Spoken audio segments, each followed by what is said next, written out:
This is a reading from the poem of the Man God by Maria Valtorta, Volume 4, Episode 517, Towards Bethany and in Lazarus' house, 28th of October 1946. Jesus dismisses the disciples Levi, Joseph, Matthias, and John, whom he met I do not know where, and to whom he entrusts the new disciple Sidonia, named Bartholomew. This happens at the first houses in Bethany. And the shepherd disciples go away with the newcomer, and with 7 other men who were with them.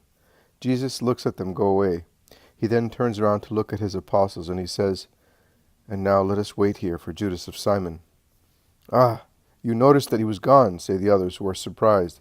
"We thought that you were not aware of it. There was such a large crowd, and you were speaking all the time, first with the young men, and then with the shepherds."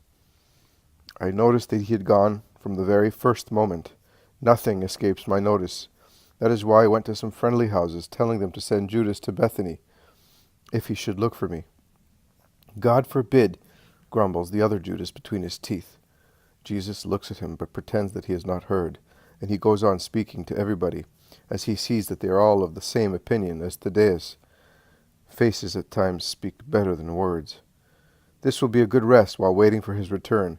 It will be of comfort to everybody. Then we will go towards Tekoa. The weather is cold, but it is clearing up. I will evangelize that town.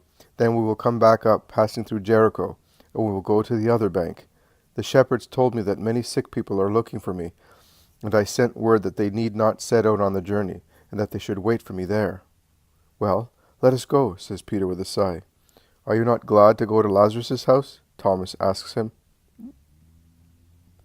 "I am glad. You don't seem to be the way you say it. It is not because of Lazarus. It is because of Judas."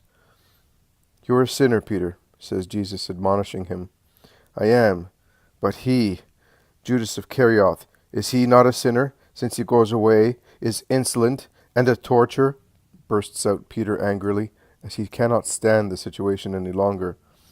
"He is. But if he is, you must not be. None of us must be. Remember that God will ask us. I say, will ask us, because God Father entrusted that man to me before entrusting him to you, to account for what we did to redeem him. And do you hope to succeed, brother? I cannot believe it. I believe this. You know the past, the present, and the future, so you cannot be mistaken about that man, but it is better if I don't tell you the rest. It is in fact a great virtue to be able to be silent, but you had better know that to foresee more or less exactly the future of a heart does not exempt anyone from persevering until the end, to save a heart from being ruined. Do not fall into the fatalism of Pharisees, who maintain that what is destined must take place, and nothing can prevent what is destined from being accomplished. And with such reasoning they justify their sins, and will justify their final act of hatred against me. Many a time God awaits the sacrifice of a heart that overcomes its nausea and indignation, its antipathy, even if justified, to rescue a spirit from the quagmire into which it is sinking. Yes, I tell you, many times God, the Almighty, the Everything, waits for a creature, a mere nothing, to make or to not make a sacrifice, to say a prayer, in order to condemn or not condemn a spirit. It is never late, never too late, to try and hope to save a soul, and I will give you proof of that. Even on the threshold of death, when both the sinner and the just man who is anxious about him are about to leave the earth to appear at the first judgment of God, one can always save, or be saved. Between the cup and the lips, says the proverb, there is always room for death. I instead say, between the extremity of agony and death, there is always time to obtain forgiveness for oneself or for those whom we want to be forgiven. Not one word is uttered by anybody. Jesus, who by now has arrived at the heavy gate, calls a servant to have it opened. He goes in and asks after Lazarus. "Oh, Lord, see, I have just come back from gathering bay leaves and the leaves of the camphor tree, and cypress berries, and other leaves, and scented fruit, to boil them with wine and resins, and prepare baths for our master with them. His flesh is coming off in bits, and it is impossible to withstand the stench. You have come, but I do not know whether they will let you pass, lest the very air should hear." He lowers his voice to a whisper, saying, "Now that it is no longer possible to conceal the sores, the mistresses do not receive anybody, lest, Lazarus is not really loved by many people. But many, and for many reasons, would be glad if, oh, don't let me think of this, and that is the terror of the whole household." And they are right, but do not be afraid, that misfortune will not take place. "But will he be able to recover? A miracle of yours?" "He will not recover, but that will serve to glorify the Lord." The servant is disappointed. Jesus cures everybody, but does not sing here, but only a sigh expresses his thought. He then says, "I'm going to the mistresses to announce you." Jesus is surrounded by the apostles who are interested in Lazarus' conditions and are filled with dismay when Jesus informs them. But the two sisters are about to arrive. Their flourishing, although different beauty, seems dulled with grief and with the fatigue of protracted watching at Lazarus' bedside. Pale, humble, emaciated, their eyes once so bright, tired, without rings or bracelets, wearing two dark grey dresses, they look more like maidservants than mistresses. They kneel down at a distance from Jesus, offering him nothing but tears, resigned, silent tears, flowing from an internal source and unable to stop. Jesus approaches them. Martha stretches out her hands, whispering, "Move away, Lord. We are really afraid by now that we have infringed the law on leprosy, but we cannot, oh God, we cannot have such an ordinance against our Lazarus. But please do not come near us, as we are unclean, as we touch nothing but sores. We alone, because we have kept everybody else away, and everything is placed on the threshold for us, and we take it, and wash and burn things in the room next to our brothers. See our hands? They are corroded by the caustic lime which we use for the vases we have to hand back to the servants. We think that by doing so we are less guilty." And she weeps. Mary of Magdala, who's been silent so far, moans in her turn. "We should call the priest, but I am the more guilty one, because I oppose that, and I say that it is not the dreadful cursed disease in Israel. It is not. But so many hate us, and so much, that they would say it is.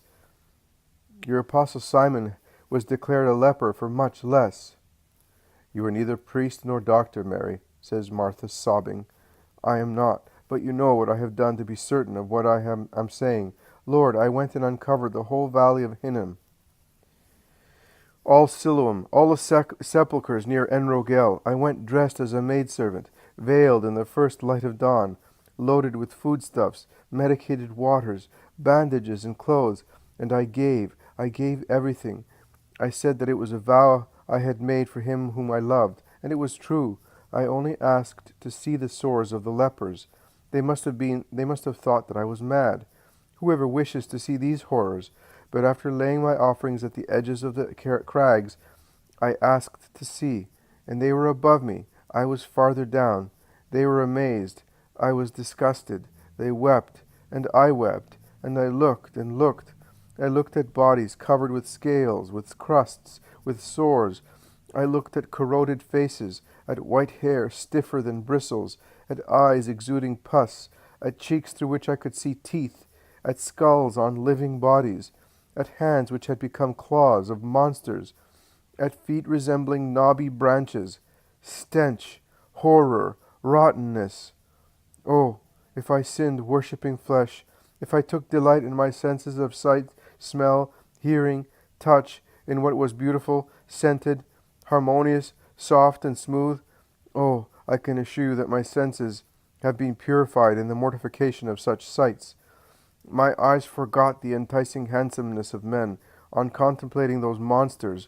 My ears expiated the past enjoyment of manly voices on hearing those harsh ones, no longer sounding like human voices.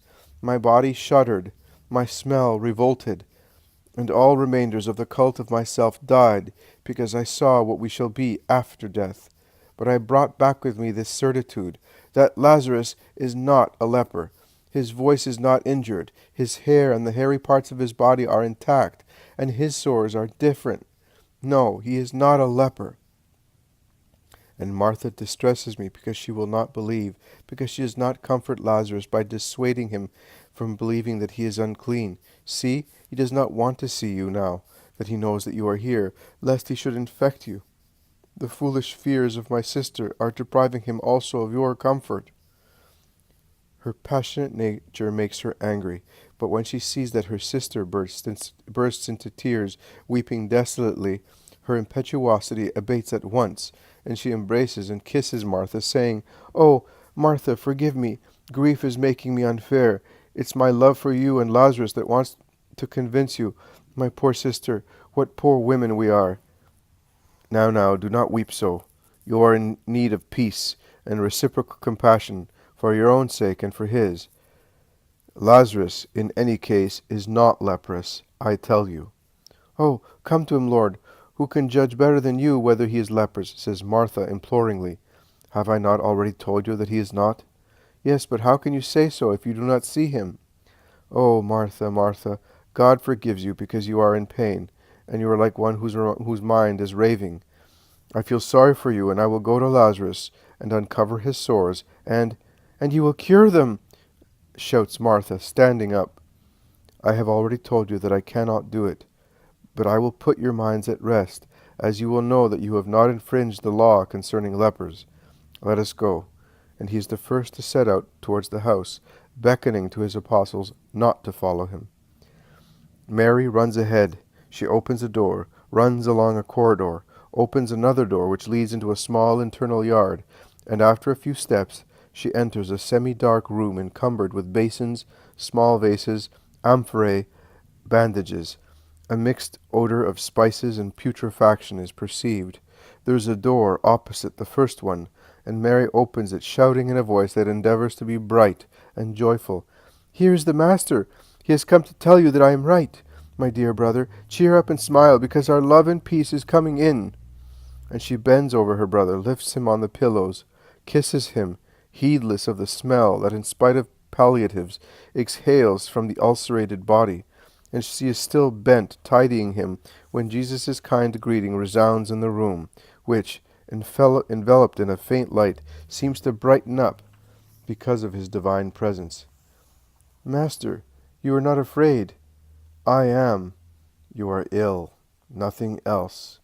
Lazarus, the rules have been laid down, so comprehensive and severe, out of an understandable sense of prudence. It is better to be exceedingly prudent than imprudent in certain cases, such as catching diseases. But you are not infectious, my dear poor friend. You are not unclean, and in fact I do not think that I lack prudence towards my brothers, if I embrace you and kiss you thus." And he kisses him, taking his emaciated body in his arms. "You really are peace, but you have not yet seen me. Mary will now uncover the horror. I am already a dead body, Lord. I do not know how my sisters can stand." "I do not know either. So frightening and disgusting are the sores near the varicose veins of his legs." Mary's beautiful hands massage them lightly, while in her wonderful voice she replies, "Your ills are roses for your sisters. Only because you suffer, they are thorny roses. Here it is, Master. See, leprosy is not like that." "No, it is not. It is a bad disease, and it consumes you, but it is not dangerous. Believe your Master. You may cover him, Mary. I have seen." "Are you really not going to touch him?" asks Martha with a sigh, persevering in hope. "It is not necessary, not because of disgust, but to avoid irritating the sores." Martha, without insisting any more, bends over a basin containing spicy wine or vinegar, and dips some linens into it, and then hands them to her sister. Silent tears drop into the reddish liquid. Mary bandages the poor legs and lays the blankets once again on Lazarus's feet, which are motionless and yellowish as those of a dead man. "Are you alone?" "No, they are all with me, except Judas of Kerioth, who stayed in Jerusalem, and will come. Nay, if I have already left, send him to Bethabara. I shall be there, and tell him to wait for me there." "You are going away soon?" "And I shall be back soon. It will soon be the feast of the dedication. I shall be with you those days." "I shall not be able to honor you at the Feast of Lights." "I shall be in Bethlehem on that day. I must see my cradle once again. You are sad, I know. Oh, and I can do nothing. I am not sad. I am the Redeemer. But you are tired. Do not strive to keep awake, my dear friend. It was to honor you. Sleep. We shall meet later. And Jesus withdraws noiselessly. Have you seen, Master? Asks Martha outside in the yard. Yes, I have. My poor disciples, I weep with you, but I truly confide to you that my heart is much more ulcerated than your brother. Grief gnaws at my heart. And he looks at them with such deep sadness that they forget their sorrow because of his. And as their being women prevents them from embracing him, they confine themselves to kissing his hands and to tunic, and to serving him as loving sisters. And they serve him in a little room, and overwhelm him with their love. The loud voices of the apostles can be heard from beyond the yard, all of them, except the voice of the bad disciple, and Jesus listens and sighs. He sighs, awaiting the fugitive patiently.